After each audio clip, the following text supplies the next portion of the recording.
kalian semua. Semoga kita semua dalam keadaan yang sehat dan dijauhkan dari COVID-19 ini ya. Baik, pada pagi hari ini kita akan kembali belajar. Baik, pada kesempatan ini kita belajar khusus tentang organ gerak manusia, yaitu otot dan tulang. Oke, jadi kita masuk ke sistem gerak pada manusia. Yang pertama, apakah yang dimaksud dengan organ gerak?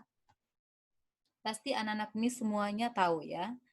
Organ gerak atau sistem gerak adalah suatu sistem yang dapat menghasilkan gerakan yang terdiri atas tulang dan otot, serta dibantu oleh persendian.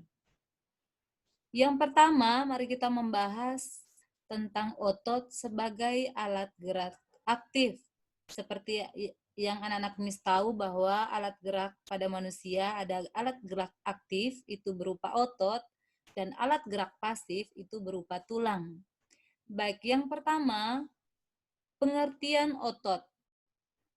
Otot merupakan alat gerak aktif karena kemampuannya berkontraksi. Otot memendek jika sedang berkontraksi dan memanjang jika berelaksasi. Otot memiliki 3 karakter, yaitu ada kontraktilitas, ada eksitabilitas, ada ekstensibilitas, ada elastisitas.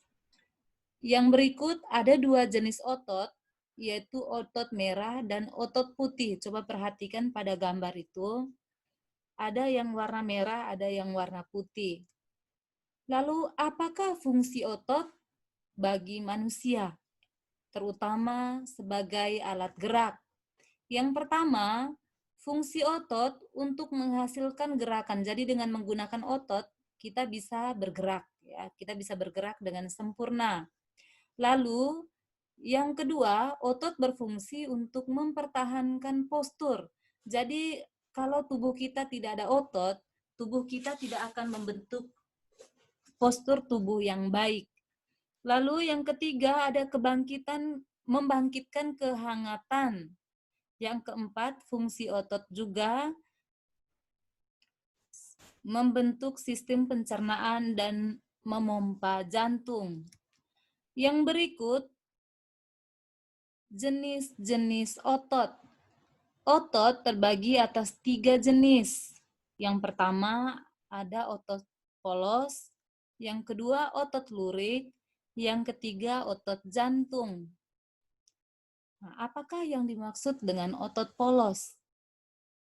Jadi, otot polos terdapat pada organ dalam, ya, itu terdapat pada organ dalam tubuh manusia, tubuh kita ini ya. Yang berikut, otot polos itu bekerja di luar kesadaran, artinya bekerja tidak kita sadari bahwa otot tersebut sedang bekerja ya.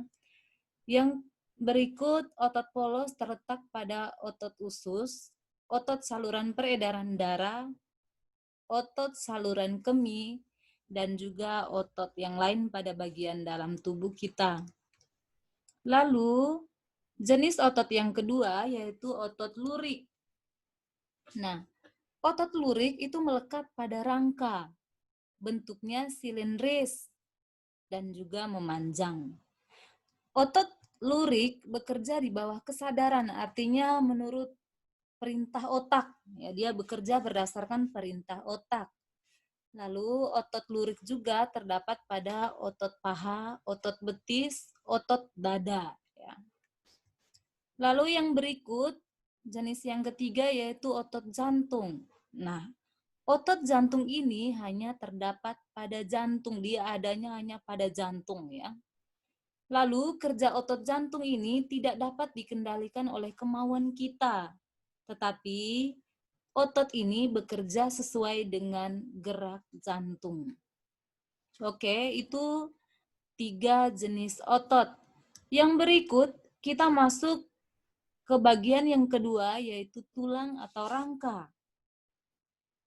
Apakah fungsi tulang atau apakah fungsi rangka bagi manusia? tentu rangka memiliki fungsi atau peran yang sangat penting. Yang pertama, rangka berfungsi untuk memberi bentuk tubuh. Dengan adanya rangka, tubuh kita membentuk, ada kepala, ada tangan. Kalau tidak ada rangka, maka tubuh kita tidak jelas bentuknya ya. Lalu yang kedua, sebagai penopang tubuh. Nah, rangka ini sangat penting. Kalau tidak ada rangka, mungkin kita tidak bisa berdiri. Rangka kaki kita tidak ada misalnya ya. Jadi fungsi rangka ini sangat penting. Yang ketiga, rangka berfungsi untuk melindungi organ penting dalam tubuh kita, misalnya rangka kepala ya. Itu untuk melindungi otak kita. Lalu ada rangka dada, itu berfungsi untuk melindungi bagian dalam tubuh kita seperti jantung, hati. Lalu yang berikut, tulang itu berfungsi sebagai alat gerak pasif. Nah, maksudnya di sini tulang tidak bisa bergerak sendiri. Tulang bisa bergerak dengan baik ketika ada otot yang melekat pada tulang tersebut. Lalu yang berikut, tulang atau rangka juga berfungsi sebagai tempat melekatnya otot. Jadi otot di tubuh kita dia melekatnya pada tulang ya atau pada rangka di tubuh kita. Yang keenam, rangka berfungsi sebagai pembentukan sel-sel darah. Jadi di dalam rangka atau tulang itu juga sebagai tempat pembentukan sel-sel darah. Yang berikut, jenis-jenis tulang berdasarkan letaknya. Jadi tulang ini terdiri dari berbagai macam jenis. Yang pertama berdasarkan letaknya, ada yang namanya tulang tengkorak. Lalu ada yang namanya tulang anggota gerak. Dan yang ketiga ada tulang anggota badan. Mari kita perhatikan satu-satu. Yang pertama ada tulang tengkorak. Nah, Miss, ini tulang kepala. Iya, itulah yang dimaksud dengan tulang tengkorak. Ya. Coba perhatikan, tulang tengkorak itu terdiri atas satu, ada tulang dahi. Semua tahu dahi ya. Oke. Yang kedua ada tulang hidung. Ada tulang pipi.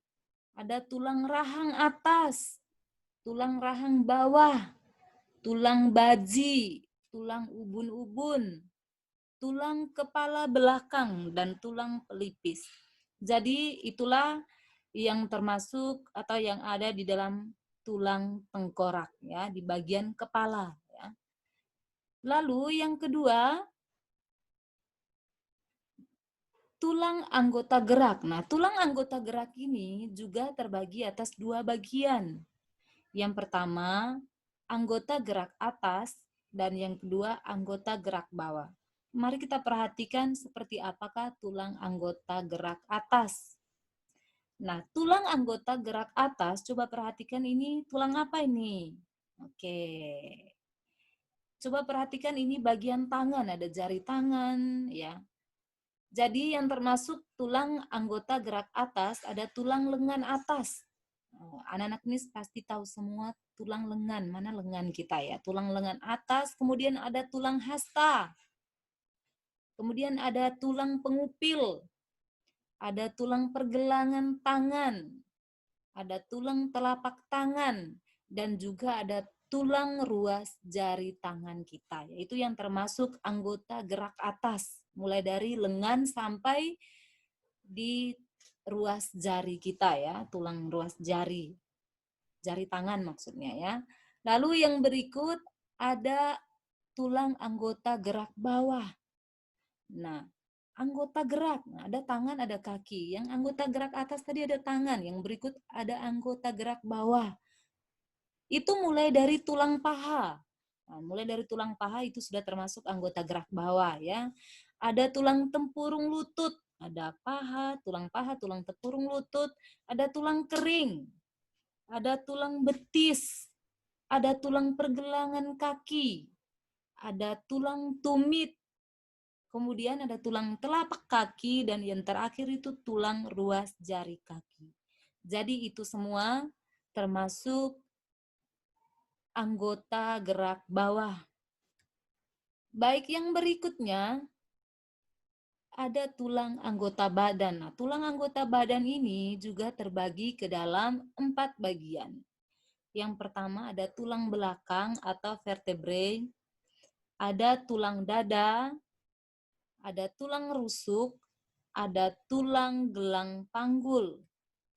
Mari kita perhatikan satu-satu. Yang pertama ada tulang belakang. Nah, semua kita pasti memiliki tulang belakang. Kalau kita tidak memiliki tulang belakang, kita tidak bisa duduk dengan baik. Ya. Nah, mulai dari manakah yang termasuk atau tergolong tulang belakang? Yang pertama ada tulang leher. Nah, tulang leher kita ini juga termasuk tulang belakang, ya. Ada tulang punggung. Ada tulang leher, ada tulang punggung. Kemudian ada tulang pinggang, ada tulang kelangkangan, dan yang terakhir itu ada tulang ekor. Itu tulang termasuk tulang belakang. Yang kedua ada tulang dada. Nah, yang termasuk dalam tulang dada itu ada tulang hulu. Coba perhatikan gambarnya, itu tulang hulu. Di situ ada panahnya, itu yang termasuk tulang hulu, ya. Lalu ada tulang badan. Lalu ada tulang tajuk pedang, ya. Anak-anak Miss bisa perhatikan tulang tajuk pedang itu yang ujungnya seperti apa ya? Seperti ujung tombak, dia meruncing, ya. Baik, itu tulang dada. Yang berikut ada tulang rusuk. Nah, semua pasti tahu ada rusuk, ya, ada tulang rusuk. Yang pertama ada tulang rusuk sejati. Jadi tulang rusuk ini terbagi-bagi lagi menjadi 3 bagian. Yang pertama ada tulang rusuk sejati, itu terdiri dari 7, ya, 7 rusuk sejati. Lalu ada tulang rusuk palsu, ada 3, ya. Lalu ada tulang rusuk melayang, ya. Itu bagian dari tulang rusuk. Lalu yang terakhir ada tulang gelang panggul. Semua kita pasti ada panggul, ya. Jadi ada tulang usus, ada tulang duduk, ada tulang kemaluan. Yang berikut tulang berdasarkan bentuknya. Berdasarkan bentuknya tulang dibagi lagi ke dalam beberapa bagian. Yang pertama